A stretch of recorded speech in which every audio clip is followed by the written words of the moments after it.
In the shadows of the South China Sea, while diplomatic channels remain gridlocked, the balance of power is being rewritten. This isn't a sternly worded diplomatic note or a new trade sanction. This is the unmistakable, ear-splitting scream of American air power. The sudden, large-scale arrival of United States Air Force F-16 Fighting Falcons at the legendary Clark Air Base isn't just a friendly visit. It's a cold, hard declaration. As Chinese maritime militias and Coast Guard vessels continue to menace Philippine ships in their own waters, the United States has just moved its queen across the chessboard.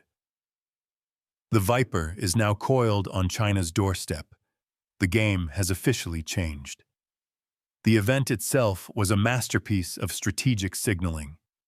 As reported, the surprise deployment of a significant F-16 contingent was met with a mix of astonishment and relief in Manila. This wasn't a pre-announced, telegraphed rotation scheduled months in advance. Its rapid nature was the message.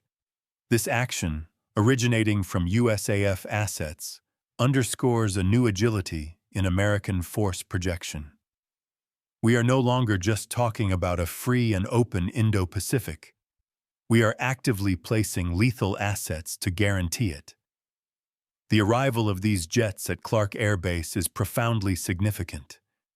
This isn't just any airstrip. This is the spiritual home of American air power in the Pacific, a base that symbolized the height of U.S. presence for decades.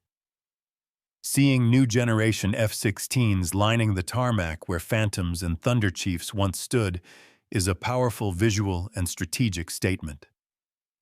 This deployment immediately strengthens the military cooperation between Washington and Manila, moving beyond joint exercises into the realm of tangible, operational defense. It serves as a direct reinforcement of the United States' commitment to regional security, a commitment that has been questioned by regional partners amid rising geopolitical tensions. This move silences those doubts. It demonstrates that American commitments are not just paper treaties. They are backed by the steel and fire of fourth-generation fighters. The Philippines, an archipelagic nation struggling to modernize its defenses, has just received a massive, high-tech reinforcement that fundamentally alters its defensive posture overnight. The core of this deployment centers on enhancing combat capacity. This isn't about parades. It's about joint operations, integrated air defense, and providing Filipino pilots with invaluable, hands-on training. The objective is clear: to build a seamless shield. The F-16s are not just protecting the Philippines, they are training the Philippine Air Force to protect itself, creating a sustainable and resilient defense network. To understand the gravity of this move, one must understand the history of Clark Air Base. For Americans in the 35 to 50 age demographic, Clark and Subic Bay were names as familiar as Pearl Harbor or Fort Bragg. Clark was, for decades, the largest overseas American military installation. It was the logistical hub for the Vietnam War, a sprawling Little America in the heart of Southeast Asia. Its closure in 1991, forced by the cataclysmic eruption of Mount Pinatubo, symbolized the end of an era. It marked the beginning of a perceived American withdrawal from the region. The subsequent political decision by the Philippine Senate to close U.S. bases felt like a strategic retreat. For 30 years, Clark Air Base was primarily a commercial airport and a shadow of its former self. The return of U.S. fighters to Clark, even under the new framework of the Enhanced Defense Cooperation Agreement, EDCO, is therefore laden with symbolism. It represents the reversal of that retreat. It signifies America's unambiguous pivot back to Asia, and specifically to its oldest ally in the region. But this is not a return to the old basing model. This is a smarter, more flexible 21st century arrangement. The F-16s are operating from a Philippine base at the invitation of the Philippine government to conduct joint missions. This is the new face of integrated deterrence. The U.S. provides the high-end capability and training.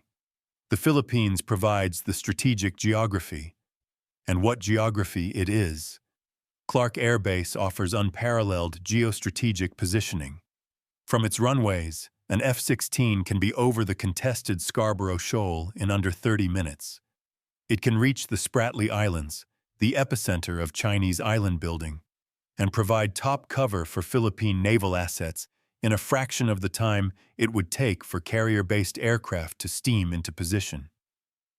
This tyranny of distance that has long plagued U.S. planners in the vast Pacific is now being defeated.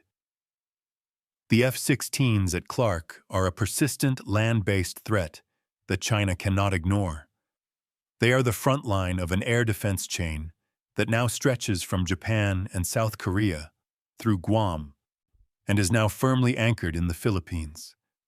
The choice of the F-16 Fighting Falcon for this mission is deliberate and brilliant. While 35 to 50-year-old Americans might associate the F-16 with Top Gun and its 1980s heyday, the jet arriving in the Philippines is a vastly different and more lethal machine. The video correctly identifies the F-16 as the world's most successful multi-role fighter. Used by over 25 nations, it is the most combat-proven fighter in the modern era. It's not the stealthy fifth-generation F-22 or F-35, and that is precisely its strength in this scenario. This mission isn't about a day-one stealth strike on mainland China. This is about presence, deterrence, and flexible response. The F-16 is the reliable, cost-effective, and highly capable workhorse of the USAF. We have them in numbers, and they are masters of multiple domains. Let's break down the capabilities mentioned and what they mean for this specific theater. 1. Multi-role dominance. The F-16 was designed from the ground up to be a jack-of-all-trades. Air dominance. As a dogfighter, it is renowned for its agility and 9G maneuverability. Armed with AIM missiles, an active radar-guided, beyond-visual range weapon, it can clear the skies of hostile aircraft long before a visual engagement. This is the fighter in Fighting Falcon. Precision strike. This is where it becomes a strategic tool. It can be loaded with laser-guided weapons and GPS-guided JDAMs. This allows it to conduct precision strikes on ground or sea targets.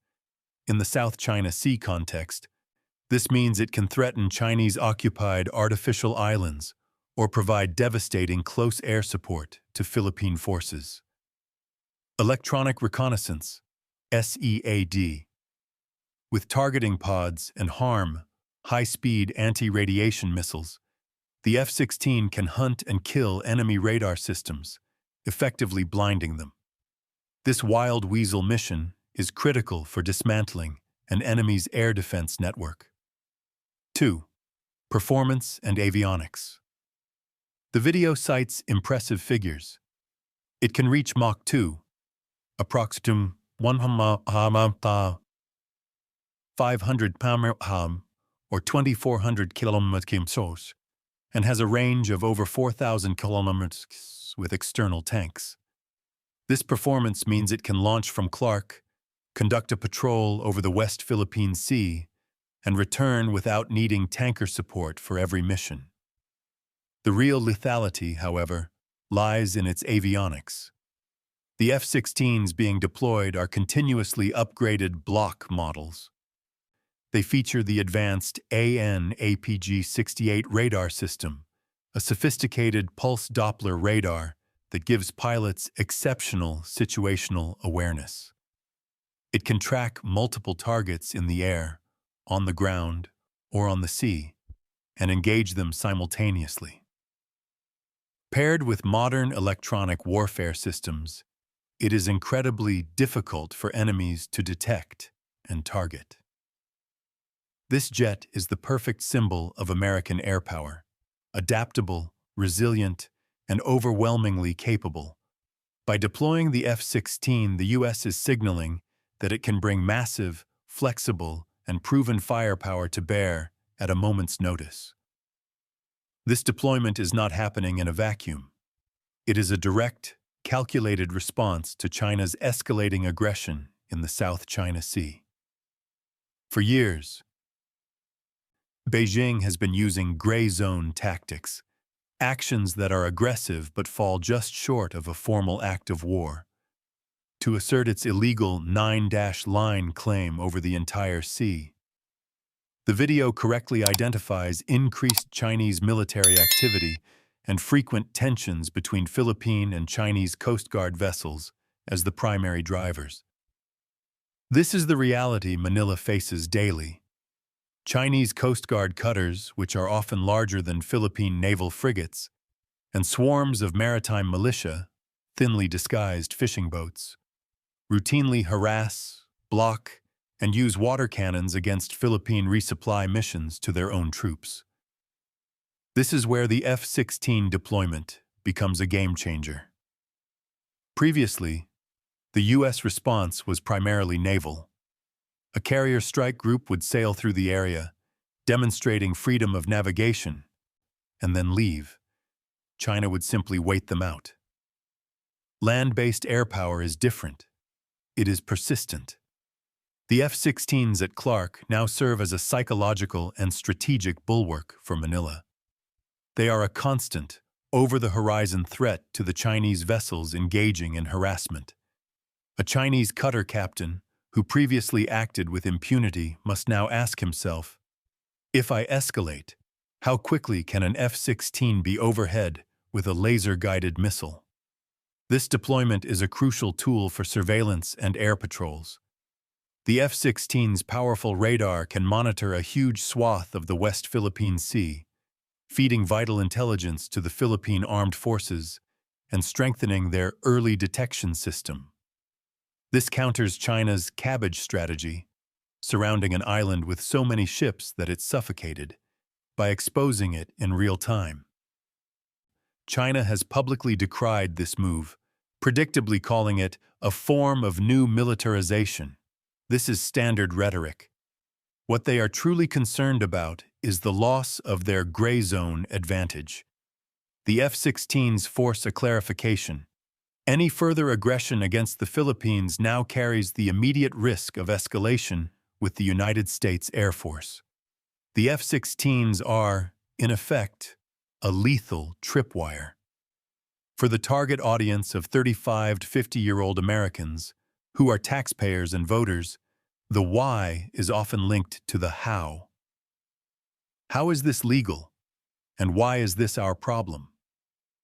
The answer is one of the most enduring and critical alliances the U.S. has in the world, the 1951 Mutual Defense Treaty, MDT. This treaty, forged in the ashes of World War II, obliges both nations to come to the other's aid if attacked. For years, there was ambiguity about whether this treaty applied to the disputed islands in the South China Sea.